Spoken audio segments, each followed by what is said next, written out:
Avant de parler de sucre, de soda, de céréales ou de fast-food, il faut clarifier une chose fondamentale, parce que toute la confusion commence ici. Le problème n'est pas simplement que les aliments soient fabriqués dans une usine. Ce n'est pas le mot « industriel » qui est central. Ce qui compte, c'est le degré de transformation et surtout la nature de cette transformation.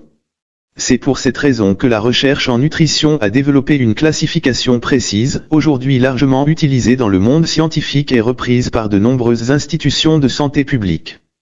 Cette classification s'appelle la classification NOVA. Elle distingue 4 grandes catégories d'aliments, qui n'ont pas du tout le même impact biologique. La première catégorie regroupe les aliments bruts ou peu transformés.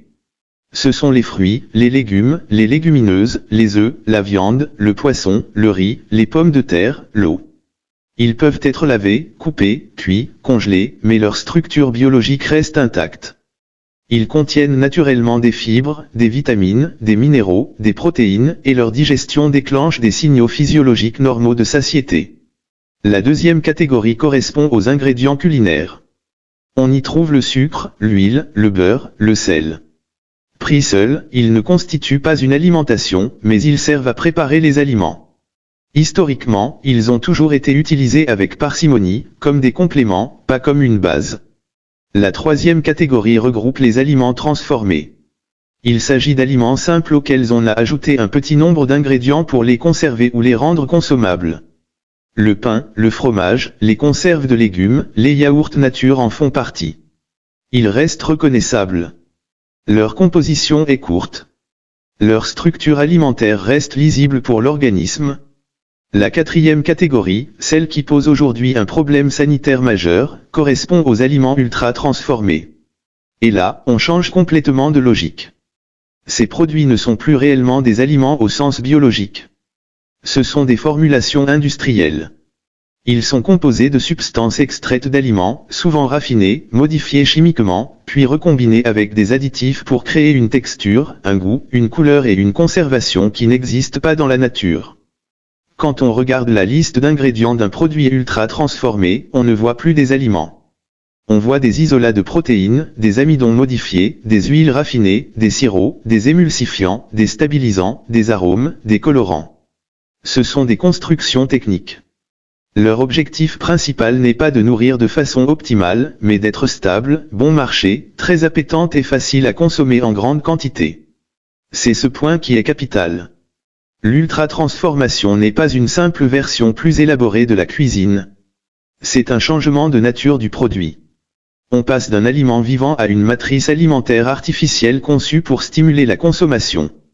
Depuis une quinzaine d'années, d'immenses études de cohortes menées sur des centaines de milliers de personnes ont montré que la part des aliments ultra transformés dans l'alimentation est associée de manière indépendante à un risque accru d'obésité, de diabète de type 2, de maladies cardiovasculaires et de mortalité prématurée. Indépendante signifie que ce lien persiste même quand on tient compte de l'âge, du niveau social, de l'activité physique, du tabagisme et même de la quantité totale de calories consommées. Cela veut dire que le problème ne se limite pas au nombre de calories. Il concerne la nature même des produits. Deux alimentations ayant le même apport énergétique peuvent avoir des effets biologiques très différents selon qu'elles sont composées d'aliments entiers ou de produits ultra transformés. Pourquoi ? Parce que ces produits partagent plusieurs caractéristiques biologiquement défavorables. Ils sont très denses en énergie. Ils sont pauvres en fibres naturelles. Ils sont pauvres en micronutriments protecteurs. Ils se mangent vite. Ils demandent peu de mastication. Ils provoquent une satiété faible et courte. Ils stimulent fortement les circuits de récompense du cerveau. Ils sont conçus pour contourner les mécanismes naturels de régulation de l'appétit.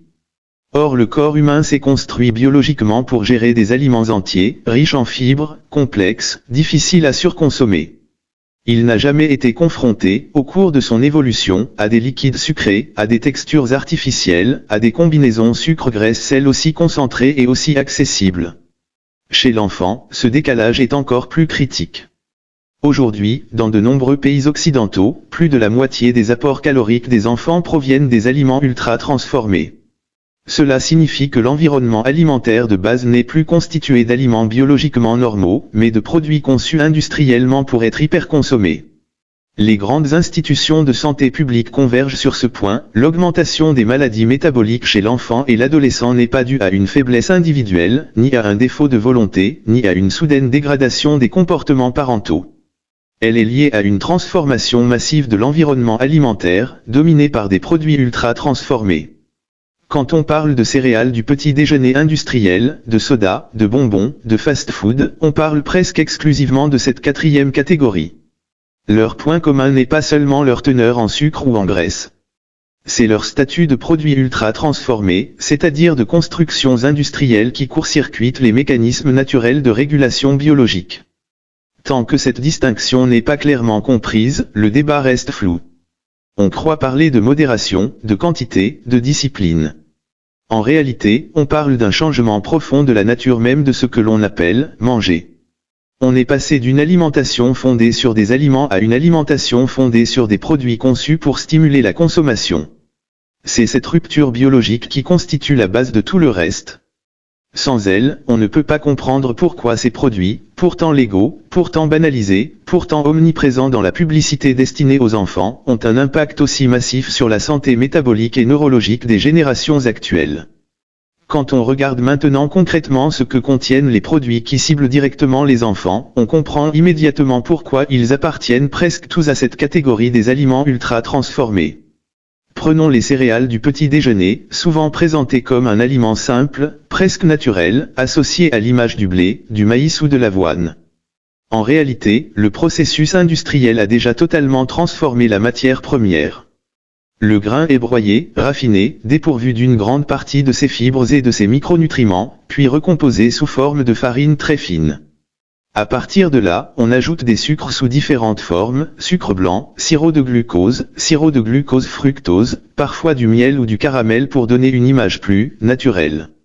Dans beaucoup de céréales destinées aux enfants, la proportion de sucre ajouté dépasse 25% et atteint parfois 30 à 35%.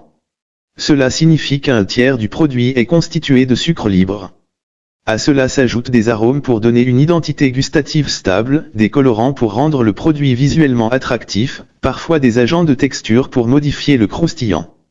Le produit final n'est plus un aliment au sens biologique, mais une construction sensorielle destinée à maximiser l'appétence. Sur le plan nutritionnel, ces céréales sont pauvres en fibres naturelles, pauvres en protéines de qualité, pauvres en micronutriments actifs. On peut leur ajouter artificiellement des vitamines et des minéraux de synthèse pour afficher des allégations de santé sur l'emballage, mais cela ne recrée pas la structure biologique d'un aliment complet. Cela ne ralentit pas l'absorption du sucre, cela ne restaure pas la satiété durable, cela ne protège pas contre les pics glycémiques. Les boissons sucrées vont encore plus loin dans cette logique. Elles sont constituées d'eau, de sucre ou de sirop de glucose fructose, d'arômes et d'acides. Une seule canette contient l'équivalent de 7 à 9 morceaux de sucre. Et ce sucre est totalement dissous. Il n'y a aucune fibre, aucune protéine, aucune graisse pour ralentir son absorption. Le glucose passe très rapidement dans le sang. Biologiquement, une boisson sucrée ne se comporte pas comme un aliment. Elle se comporte comme une injection énergétique immédiate. Elle apporte des calories sans déclencher de signaux de satiété fiables. Le cerveau n'enregistre pas un repas, il enregistre une stimulation. C'est pour cela que les études montrent une association particulièrement forte entre consommation de boissons sucrées et prise de poids chez l'enfant, indépendamment du reste de l'alimentation. Les bonbons, les confiseries et les snacks sucrés suivent exactement la même logique. Ils sont composés presque exclusivement de sucre simple et parfois de graisses végétales raffinées. Ils sont extrêmement pauvres en fibres, en protéines et en micronutriments protecteurs. Leur fonction biologique n'est pas de nourrir.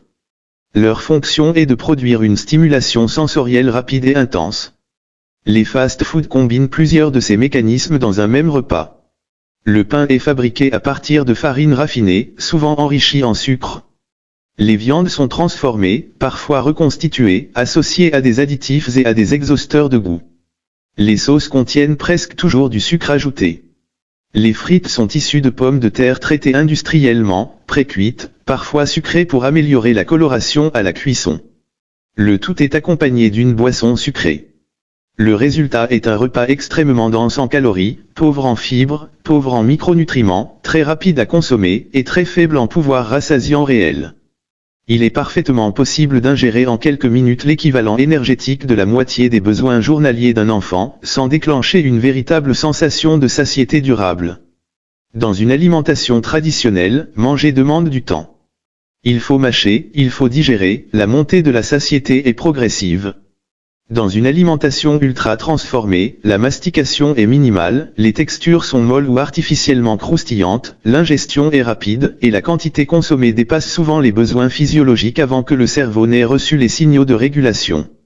Si l'on compare cela à une alimentation simple faite de fruits, de légumes, de céréales complètes, de légumineuses, d'œufs, de poissons, de viande non transformée, la différence est frappante. Ces aliments contiennent naturellement des fibres qui ralentissent l'absorption des sucres. Ils contiennent des protéines qui favorisent la satiété. Ils apportent des micronutriments qui participent à la régulation hormonale et métabolique. Ils sont beaucoup plus difficiles à surconsommer. Ce n'est pas une question de volonté. C'est une question de physiologie. Le corps humain sait se réguler face à des aliments entiers. Il se dérègle face à des produits liquides, concentrés en énergie, pauvres en structure biologique. Quand un enfant commence sa journée avec des céréales très sucrées, éventuellement accompagnées d'un jus industriel lui-même riche en sucre libre, il reçoit une charge glycémique massive dès le matin. Le taux de glucose sanguin monte rapidement, puis redescend. Cette chute favorise une sensation de faim précoce, des fringales et une recherche rapide de nouveaux produits sucrés. Le produit ne nourrit pas durablement. Il entretient un cycle. Stimulation, chute, compensation. Lorsque ces produits deviennent la base de l'alimentation quotidienne, on ne parle plus d'écart occasionnel. On parle d'un environnement nutritionnel structuré autour de produits qui dérèglent la régulation naturelle de l'appétit et du métabolisme.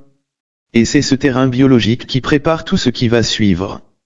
Quand ce type d'alimentation devient régulier, ce n'est plus seulement une question de composition des produits, c'est une question de fonctionnement interne du corps. Chaque fois qu'un enfant consomme un produit riche en sucre rapide, le glucose passe rapidement dans le sang. Cette élévation brutale de la glycémie s'appelle un pic glycémique. C'est une réponse biologique normale, mais qui devient problématique quand elle se répète plusieurs fois par jour, tous les jours. Pour faire redescendre ce taux de sucre sanguin, le pancréas libère de l'insuline. L'insuline permet au glucose d'entrer dans les cellules pour être utilisé comme source d'énergie ou pour être stocké. Ce mécanisme est indispensable à la vie.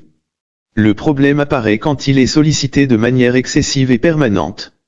À force de recevoir des quantités élevées de glucose en un temps très court, les cellules deviennent progressivement moins sensibles à l'insuline. C'est ce qu'on appelle la résistance à l'insuline. La résistance à l'insuline ne signifie pas encore diabète. C'est une phase intermédiaire, silencieuse, qui peut durer des années. Mais elle modifie déjà profondément le métabolisme. Le pancréas est obligé de produire de plus en plus d'insuline pour obtenir le même effet. Et plus l'insuline est élevée dans le sang, plus le corps est orienté vers le stockage des graisses. Biologiquement, l'insuline est une hormone de stockage. Chez l'enfant, ce mécanisme est particulièrement préoccupant parce qu'il s'installe sur un organisme en développement. Des études montrent aujourd'hui que des marqueurs précoces de résistance à l'insuline peuvent apparaître très tôt chez des enfants dont l'alimentation est dominée par des produits ultra transformés et des boissons sucrées. Cela signifie que le métabolisme commence à se dérégler avant même l'âge adulte. Le foie joue ici un rôle central. Une partie du sucre consommé, et en particulier le fructose contenu dans le sucre de table et dans les sirops de glucose fructose, est traité directement par le foie. Quand l'apport est modéré, le foie le transforme en énergie ou en réserve temporaire. Mais lorsque l'apport est massif et répété, le foie commence à convertir ce sucre en graisse. Ces graisses s'accumulent à l'intérieur de ces cellules. C'est ce qu'on appelle la stéatose hépatique non alcoolique. Cette pathologie était autrefois quasiment inexistante chez l'enfant. Elle est aujourd'hui de plus en plus fréquente chez les adolescents, parfois même chez des enfants jeunes. Elle est fortement corrélée à la consommation de boissons sucrées et de produits riches en sucre rapide. Ce n'est pas une hypothèse. C'est un constat clinique reconnu par les grandes institutions de santé. À cela s'ajoute un autre phénomène plus discret mais fondamental, l'inflammation de bas grade. Une alimentation riche en sucre rapide, en graisses raffinées et en produits ultra transformés favorise un état inflammatoire chronique léger. Ce n'est pas une inflammation douloureuse ou visible. C'est une inflammation biologique mesurable, qui perturbe la sensibilité à l'insuline, la fonction des vaisseaux, la régulation hormonale. Cette inflammation chronique de bas niveau est aujourd'hui considérée comme un mécanisme central dans le développement des maladies métaboliques. Et encore une fois, elle peut commencer très tôt dans la vie, bien avant l'apparition de symptômes évidents. Les boissons sucrées sont particulièrement agressives pour ce système. Parce que le sucre y est liquide, il est absorbé extrêmement rapidement. Il ne nécessite presque aucune digestion. Il ne déclenche quasiment aucun signal de satiété. Un enfant peut consommer en quelques minutes une quantité de sucre équivalente à celle d'un repas complet, sans que son cerveau n'enregistre une véritable prise alimentaire. Contrairement aux aliments solides, qui remplissent l'estomac et activent des capteurs mécaniques de satiété, une boisson sucrée traverse rapidement le système digestif. Elle stimule fortement la glycémie, mais très peu les mécanismes de rassasiement. Le cerveau enregistre la stimulation, pas la satisfaction nutritionnelle. C'est pour cela que la consommation de soda est associée de manière si constante à la prise de poids, à la résistance à l'insuline et aux anomalies hépatiques. Ce n'est pas seulement du sucre en plus. C'est une forme de sucre biologiquement plus perturbatrice pour les mécanismes de régulation. Quand ces processus s'installent, le métabolisme entre dans une logique d'accumulation. L'énergie est abondante, mais mal utilisée. Le stockage l'emporte sur l'utilisation. Les signaux de faim et de satiété deviennent moins fiables. Le corps fonctionne dans un mode de déséquilibre chronique. Ce qui rend la situation trompeuse, c'est l'absence de symptômes immédiats. L'enfant ne se sent pas malade. Il mange, il joue, il grandit. Mais biologiquement, des adaptations profondes sont déjà en cours. Le pancréas travaille plus. Le foie stocke plus. Les tissus deviennent progressivement moins sensibles à l'insuline. L'inflammation s'installe. Ce n'est donc pas une question de quantité ponctuelle. C'est une question de répétition quotidienne. Ce sont ces répétitions qui modifient la programmation métabolique. Ce sont elles qui rendent ensuite le retour à l'équilibre plus difficile à l'adolescence et à l'âge adulte. Et c'est à ce moment précis que l'alimentation cesse d'être un simple choix de consommation pour devenir un facteur biologique structurant du développement de l'enfant. Mais l'impact de cette alimentation ne s'arrête pas au métabolisme. Il touche directement le cerveau. Et c'est ici que l'on comprend pourquoi parler de dépendance, même avec prudence, n'est pas un abus de langage, mais une description rigoureuse de mécanismes neurobiologiques. Le cerveau humain fonctionne sur un système de récompense. Ce système existe pour renforcer les comportements utiles à la survie. Lorsqu'un comportement est bénéfique, manger, boire, créer du lien, explorer, le cerveau libère de la dopamine. Contrairement à ce que l'on croit souvent, la dopamine n'est pas simplement la molécule du plaisir. C'est surtout la molécule de l'apprentissage. Elle dit au cerveau, ce qui vient de se produire mérite d'être reproduit. Dans un environnement naturel, ce système est équilibré.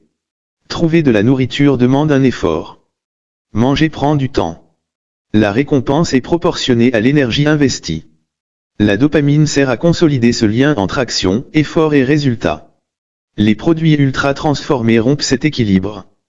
Ils produisent une stimulation intense, immédiate, sans effort, sans attente, sans complexité.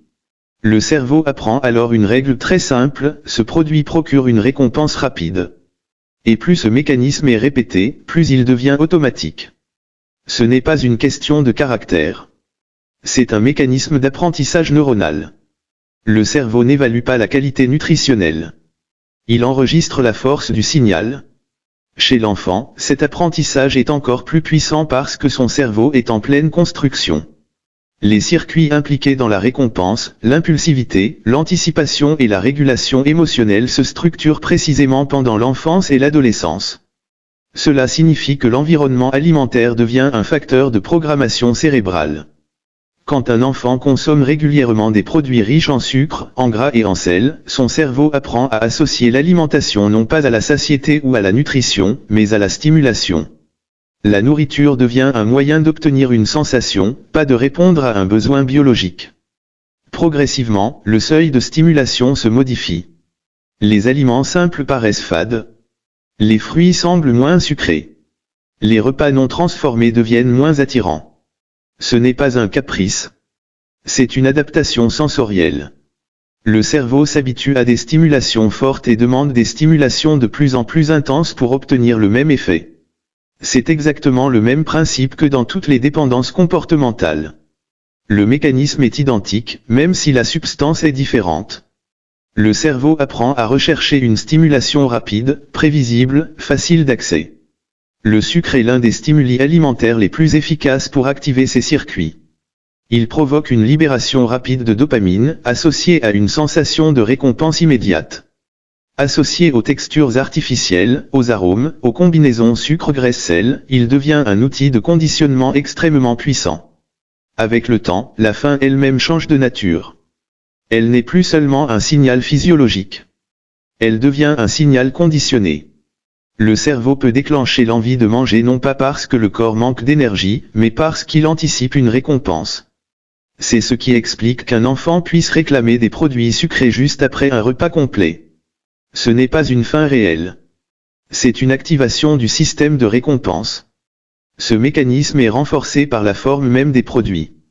Les textures sont pensées pour être avalées vite. Les goûts sont calibrés pour être immédiatement reconnaissables. Tout est conçu pour faciliter la répétition. Et plus cette répétition est fréquente, plus les circuits neuronaux se consolident. C'est la base même de la plasticité cérébrale. Ce que l'on répète devient la norme. Chez l'adulte, ces circuits sont déjà stabilisés. Chez l'enfant, ils sont encore malléables. Cela rend l'impact beaucoup plus profond et durable. Il est essentiel de comprendre que l'enfant ne dispose pas encore des mécanismes de régulation nécessaires pour contrer ces stimulations. Le cortex préfrontal, qui permet de différer une gratification, de contrôler une impulsion, de prendre du recul, n'atteint sa maturité que bien plus tard, au début de l'âge adulte. Demander à un enfant de résister à des produits conçus pour activer intensément ses circuits de récompense revient biologiquement à lui demander quelque chose qu'il n'est pas encore capable de faire. Ce n'est pas une question d'éducation ratée. C'est une asymétrie entre une industrie qui maîtrise parfaitement les mécanismes de la motivation humaine et un cerveau en développement qui n'a pas encore les outils pour s'auto-protéger. Lorsque ces habitudes s'installent tôt, elles deviennent des automatismes. Les préférences alimentaires sont déjà programmées. Les goûts sont déjà calibrés. Le rapport à la nourriture est déjà orienté vers la recherche de stimulation plutôt que vers l'écoute des besoins du corps. C'est ainsi que se construit une dépendance comportementale douce, diffuse, socialement acceptée, mais biologiquement réelle. Une dépendance qui ne se manifeste pas par un manque violent, mais par une difficulté persistante à revenir vers une alimentation simple, moins stimulante, plus naturelle. Et c'est cette programmation précoce du cerveau qui rend ensuite la prévention de l'obésité et des troubles alimentaires si difficile. Parce qu'on ne lutte pas seulement contre des calories. On lutte contre des circuits neuronaux qui ont appris, pendant des années, à fonctionner d'une certaine manière. À cette programmation biologique s'ajoute une autre force, tout aussi déterminante, qui agit en permanence dans la vie des enfants, le marketing alimentaire. Et là, il ne s'agit pas d'une influence vague ou indirecte. Il s'agit d'un système organisé, documenté, évalué, qui cible explicitement le cerveau en développement. Un enfant ne perçoit pas une publicité comme un adulte. Avant l'adolescence, il ne possède pas encore la capacité cognitive complète pour comprendre qu'une publicité est conçue pour le manipuler. Pour lui, ce n'est pas une stratégie commerciale. C'est une information, parfois même une histoire, un jeu, un univers imaginaire.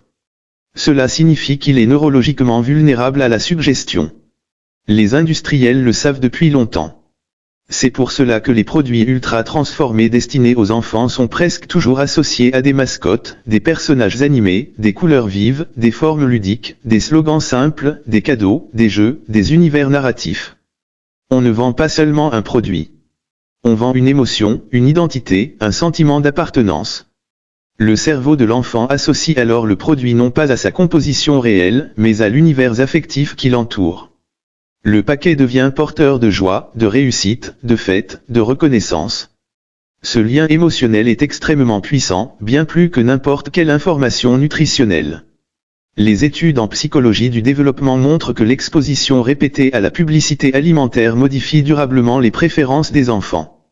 Ce n'est pas une influence ponctuelle. Ce sont des apprentissages précoces qui s'inscrivent dans la mémoire affective et sensorielle. Le placement des produits dans les magasins suit exactement la même logique. Les produits les plus sucrés, les plus colorés, les plus transformés sont placés à hauteur des yeux des enfants. Les emballages sont conçus pour attirer leur attention en une fraction de seconde. Ce n'est pas une coïncidence. C'est l'application directe des principes de la psychologie cognitive. À cela s'ajoute l'omniprésence de ces produits dans les moments affectifs importants, anniversaires, fêtes, récompenses scolaires, sorties familiales, cinéma, sport, événements. Peu à peu, la nourriture ultra transformée devient symboliquement liée à l'amour, à la réussite, à la célébration. Elle cesse d'être un aliment. Elle devient un marqueur émotionnel. Chez l'enfant, ces associations sont extrêmement profondes. Elle lie un objet industriel à un sentiment de sécurité et de plaisir. Ce conditionnement affectif renforce le conditionnement neurobiologique du sucre. Ensemble, ils forment une boucle complète, anticipation, consommation, récompense, répétition. Et cette boucle s'installe avant même que l'enfant ait la capacité de faire des choix éclairés. Le goût, la préférence, l'habitude sont déjà programmés. C'est pour cela qu'il est scientifiquement faux de parler de liberté de choix alimentaire chez un enfant dans ce contexte. Il ne s'agit pas d'un choix. Il s'agit d'une exposition. Lorsque l'on observe l'augmentation massive de l'obésité infantile dans le monde, ce n'est pas une coïncidence historique. Elle apparaît exactement au moment où l'alimentation des enfants devient dominée par des produits ultra transformés et où la publicité alimentaire ciblée explose. Les données internationales sont claires, plus la part des aliments ultra transformés augmente dans un pays, plus la prévalence de l'obésité infantile augmente. Ce lien est observé dans des contextes culturels très différents. Ce n'est pas une particularité française ou occidentale. C'est une constante biologique. Et pourtant, malgré ces constats, le discours public continue souvent à faire porter la responsabilité presque exclusivement sur les familles. Comme si chaque parent décidait isolément, librement, dans un environnement neutre. Or l'environnement n'est pas neutre. Il est construit pour favoriser certains comportements. Les parents ne luttent pas contre un manque de bonne volonté. Ils luttent contre un système complet, publicité, prix bas des produits ultra transformés, disponibilité permanente, pression sociale, fatigue, manque de temps, messages contradictoires sur la nutrition. C'est pour cela que la culpabilisation est non seulement injuste, mais inefficace. Elle ne change rien aux mécanismes biologiques et environnementaux. Elle ajoute simplement une charge psychologique supplémentaire. Comprendre cette dimension systémique est essentiel. Elle permet de déplacer la question de la morale vers celle de la biologie et de l'organisation sociale. On ne parle plus de bons ou de mauvais parents. On parle d'un environnement qui façonne les comportements. Et tant que cet environnement reste inchangé, demander aux individus de lutter seuls contre lui revient à leur demander de compenser biologiquement et psychologiquement un système entier. C'est pour cela que la prise de conscience n'est pas une accusation. C'est une libération intellectuelle. Elle permet de comprendre que le problème n'est pas un échec personnel, mais un déséquilibre structurel entre un cerveau humain en développement et un environnement alimentaire industriel optimisé pour la consommation répétée. Ce moment de lucidité est la condition préalable à toute transformation réelle. À ce stade, beaucoup de parents pensent avoir trouvé une solution simple, remplacer le sucre par des produits sans sucre. Boissons zéro, bonbons sans sucre, desserts édulcorés, céréales allégées. L'intention est logique. Elle part d'une volonté de protection. Mais biologiquement, ce remplacement ne règle pas le problème central. Les édulcorants maintiennent le goût sucré. Ils entretiennent la stimulation sensorielle. Ils renforcent l'habituation du cerveau à une intensité gustative artificielle élevée. Le cerveau continue d'apprendre que le sucré est la norme, que le sucré est la récompense, que le sucré est la référence. La seule différence, c'est que l'apport calorique est dissocié de la perception du goût. Cette dissociation pose elle-même un problème. Normalement, le goût sucré informe le cerveau qu'une énergie arrive. Avec les édulcorants, cette information devient trompeuse. Le cerveau reçoit un signal de sucre sans recevoir d'énergie réelle. Cela perturbe les mécanismes d'anticipation métabolique et les signaux de satiété. Plusieurs travaux montrent que cette dissociation peut augmenter l'appétit ultérieur et renforcer la recherche de sucre réel. Autrement dit, les produits, sans sucre, entretiennent la dépendance au goût sucré sans restaurer une relation physiologique saine à l'alimentation. Ils ne reprogramment pas le cerveau. Ils prolongent le conditionnement. Ils peuvent parfois réduire l'apport calorique à court terme, mais ils ne corrigent ni la dépendance sensorielle, ni la programmation neurobiologique, ni la perte de régulation de l'appétit. Ils donnent l'illusion d'une solution sans s'attaquer au cœur du problème. À cela s'ajoute un autre acteur longtemps négligé, mais désormais central en nutrition, le microbiote intestinal. L'intestin humain héberge des milliards de micro-organismes qui participent activement à la digestion, à la régulation du métabolisme, à l'inflammation et même à certains aspects du comportement alimentaire. Une alimentation riche en aliments simples, en fibres, en végétaux variés nourrit un microbiote diversifié et stable. À l'inverse, une alimentation riche en produits ultra transformés, en sucre rapide, en additifs, en émulsifiants, en édulcorants modifie profondément cet écosystème. Des études montrent que certains additifs utilisés couramment dans l'industrie alimentaire peuvent altérer la barrière intestinale, favoriser une inflammation locale et modifier la composition du microbiote. Or un microbiote déséquilibré est associé à une plus grande résistance à l'insuline, à une inflammation chronique plus élevée et à une dérégulation de l'appétit. Le microbiote communique avec le cerveau par plusieurs voies, nerveuses, hormonales, immunitaires. Il influence la production de certaines molécules impliquées dans la régulation de l'humeur, de l'appétit et de la motivation. Cela signifie que l'alimentation agit sur le comportement alimentaire aussi par l'intermédiaire de l'intestin. Quand un enfant consomme principalement des produits ultra transformés, ce n'est pas seulement son métabolisme et son cerveau qui s'adaptent. C'est aussi son écosystème intestinal qui se transforme. Et cette transformation renforce le déséquilibre global. À ce niveau, l'alimentation cesse d'être un simple apport nutritionnel. Elle devient un facteur de structuration biologique de l'organisme dans son ensemble. À cela s'ajoute une autre perte, plus discrète mais fondamentale, la perte de compétences alimentaires. Pendant des millénaires, l'alimentation était transmise.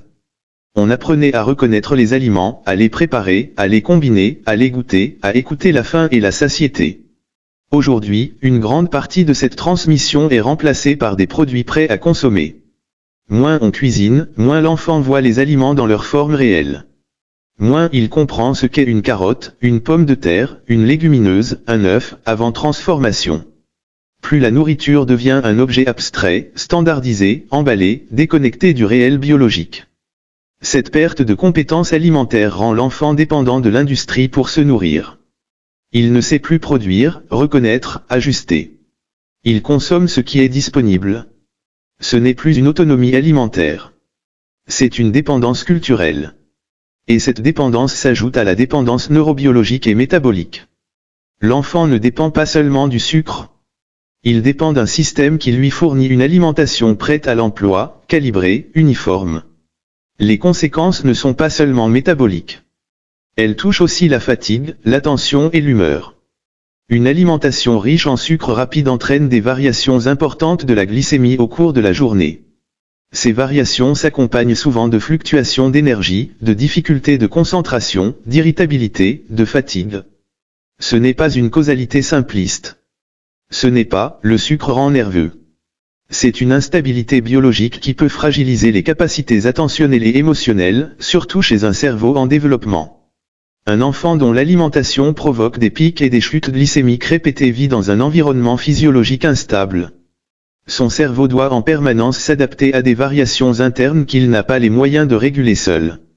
À l'inverse, une alimentation plus stable, plus riche en fibres, en protéines, en aliments simples, favorise une glycémie plus régulière, une énergie plus stable, une meilleure capacité de concentration et une régulation émotionnelle plus apaisée.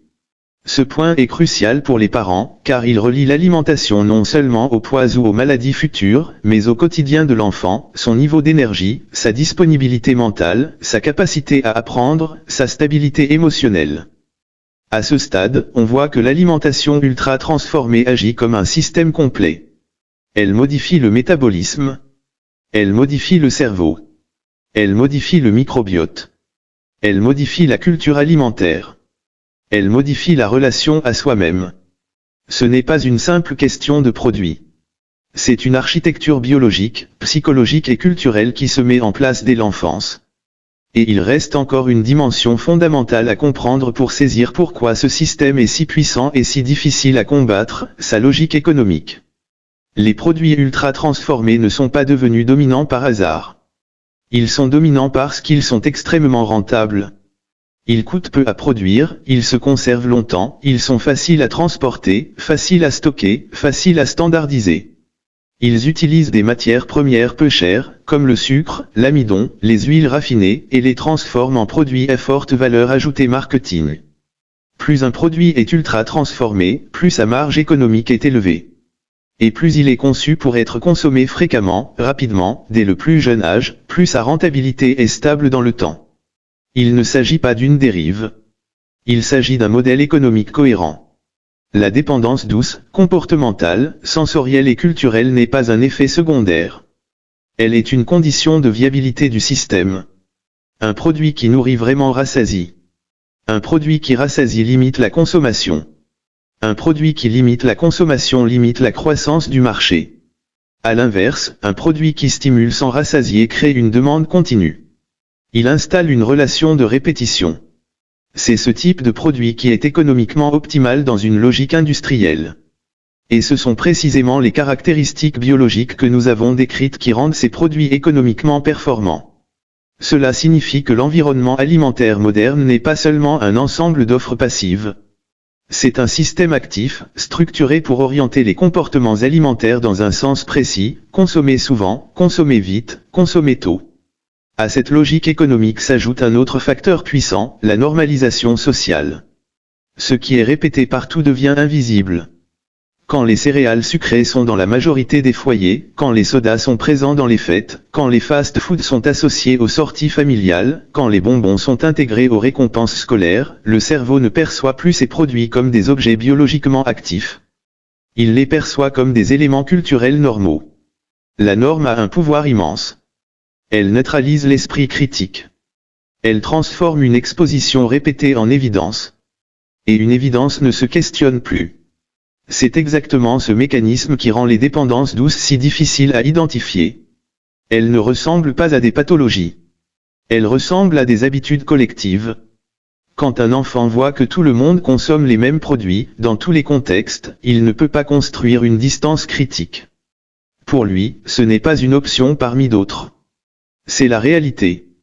À ce stade, on comprend que la responsabilité ne peut pas être individuelle. Elle est structurelle. Elle concerne l'organisation de l'offre alimentaire, de la publicité, de l'espace public, de la culture de consommation. Mais comprendre cela n'enlève pas toute possibilité d'action. Au contraire, cela permet d'agir au bon niveau. Non pas contre l'enfant. Non pas contre soi-même. Mais contre l'environnement. Reprendre du contrôle, ce n'est pas chercher la perfection. Ce n'est pas supprimer toute nourriture industrielle. C'est rééquilibrer. C'est faire en sorte que les aliments simples redeviennent la base et que les produits ultra transformés redeviennent l'exception. C'est organiser l'espace alimentaire de l'enfant pour qu'il ne soit plus constamment exposé aux stimulations artificielles. C'est rendre visibles les aliments réels. C'est redonner une place à la préparation, au temps du repas, à la lenteur, à la variété. C'est aussi accepter que la transition soit progressive.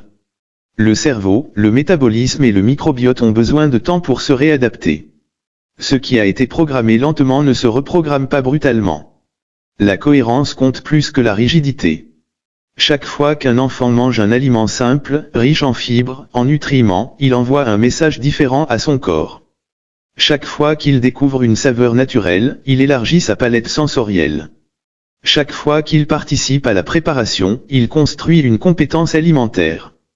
Et ces petites modifications, répétées, ont un effet cumulatif immense. Elles agissent à l'opposé exact de ce que font les produits ultra transformés. Elles restaurent la régulation, la stabilité, l'autonomie. La science montre une chose très importante, le cerveau de l'enfant est extraordinairement plastique. Cela signifie que rien n'est figé. Les circuits qui ont été conditionnés peuvent être réorientés. Les préférences peuvent évoluer. Le métabolisme peut retrouver un équilibre.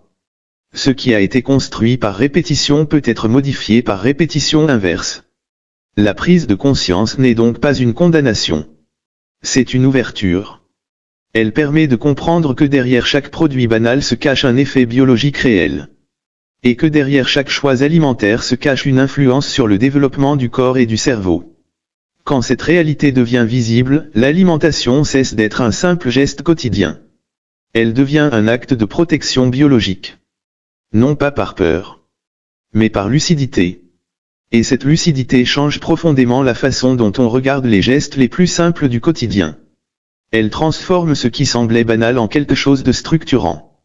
Donner à manger à un enfant n'est plus seulement répondre à une habitude ou à une demande. C'est intervenir directement dans la construction de son équilibre biologique, émotionnel et cognitif. Cela ne veut pas dire vivre dans l'angoisse permanente. Cela ne veut pas dire surveiller chaque bouchée. Cela veut dire comprendre que l'alimentation est l'un des rares domaines où l'environnement peut être modifié concrètement, à l'échelle familiale, avec un impact réel et mesurable sur la santé future. Car ce qui rend ce système si puissant, c'est qu'il agit lentement. Il ne crée pas de crise immédiate. Il ne provoque pas d'alerte brutale. Il installe des déséquilibres progressifs, silencieux, qui deviennent visibles des années plus tard. C'est pour cela qu'il est si difficile à combattre sans compréhension préalable. On a tendance à réagir uniquement quand le problème est déjà là. Or la biologie fonctionne sur l'accumulation. Chaque exposition répétée, chaque pic glycémique, chaque stimulation artificielle du système de récompense, chaque modification du microbiote, chaque automatisme alimentaire construit un peu plus la trajectoire de l'organisme. Ce n'est pas une trajectoire rigide. C'est une trajectoire probabiliste. Plus certaines conditions sont répétées, plus certaines issues deviennent probables. Plus l'alimentation est ultra transformée, plus la probabilité d'obésité, de résistance à l'insuline, de troubles métaboliques, de dépendances alimentaires augmente. Plus l'alimentation est simple, variée, riche en fibres et en nutriments, plus la probabilité d'un équilibre durable augmente. C'est exactement ainsi que la science raisonne. Elle ne promet pas des certitudes individuelles. Elle décrit des tendances biologiques fortes. Et c'est pour cela que parler d'alimentation ne revient pas à parler de morale. On ne juge pas une trajectoire biologique. On l'observe. On cherche à la comprendre. Puis on agit sur les paramètres modifiables. Parmi tous les paramètres qui influencent la santé future d'un enfant, l'environnement alimentaire est l'un des plus puissants et des plus accessibles. On ne peut pas contrôler la génétique. On ne peut pas contrôler tous les événements de la vie. Mais on peut influencer ce qui entre dans le corps chaque jour. Ce qui rend ce pouvoir si particulier, c'est qu'il est discret. Il ne nécessite pas de grands bouleversements. Il repose sur des décisions répétées, modestes, cumulatives. Remplacer un produit ultra transformé par un aliment simple. Réduire progressivement la place des boissons sucrées. Redonner de la valeur aux repas pris lentement. Réintroduire la cuisine comme expérience partagée. Rendre visibles les aliments dans leur forme réelle. Ce sont des actes biologiquement puissants, même s'ils paraissent ordinaires. Et ils agissent à l'opposé exact de la logique industrielle. Là où l'industrie crée de la stimulation rapide, ces gestes créent de la stabilité. Là où elle crée de la dépendance sensorielle, ils créent de l'autonomie physiologique. Là où elle crée de la répétition automatique, ils créent de la conscience. C'est en ce sens que l'alimentation devient un levier de protection. Non pas une contrainte, mais une forme de soin invisible. Un soin qui agit lentement, profondément, durablement. Quand on comprend cela, la relation à la nourriture change de statut. Elle cesse d'être un simple enjeu de goût ou de plaisir immédiat. Elle devient un acte de responsabilité biologique envers un organisme en construction. Et cette responsabilité n'a rien d'écrasant. Elle est au contraire profondément rationnelle. Elle repose sur une idée simple, ce que l'on donne à manger aujourd'hui participe à la forme que prendra le corps et le cerveau demain. C'est cela, la vraie portée de l'alimentation dans l'enfance. Pas une question de régime. Pas une question d'interdit. Mais une question de trajectoire biologique. Quand cette réalité est comprise, la prise de conscience ne se fait plus dans la peur. Elle se fait dans la clarté. Et cette clarté change naturellement les choix, non pas par obligation, mais par compréhension. Quand on arrive à ce point de compréhension, il devient évident que le problème n'est pas ce que mange un enfant un jour donné, mais ce que son organisme apprend, jour après jour, à considérer comme normal. La biologie ne réagit pas aux événements isolés. Elle réagit aux répétitions. C'est la répétition qui crée la norme interne du corps et du cerveau.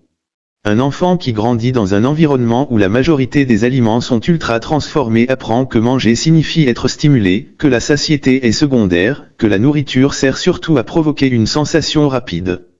Un enfant qui grandit dans un environnement où la majorité des aliments sont simples apprend que manger signifie nourrir, stabiliser, soutenir l'organisme. Ce sont deux apprentissages biologiques totalement différents. Et ce qui est frappant, c'est que ces apprentissages se font sans aucune conscience. L'enfant n'en décide rien. Son corps enregistre. Son cerveau s'adapte. Son microbiote se structure. Ses circuits de récompense se calibrent. Sa perception du goût se façonne. Tout cela se produit automatiquement, sans débat, sans réflexion, sans intention. C'est pour cela que l'enjeu n'est pas la perfection alimentaire. L'enjeu est la direction générale. Quelle est la base de l'alimentation quotidienne ? Sur quoi repose l'essentiel des apports? Sur des aliments vivants ou sur des produits conçus pour la consommation rapide? À partir du moment où les aliments simples redeviennent la norme, même imparfaite, même progressive, l'organisme reçoit un message radicalement différent. Il reçoit un message de stabilité.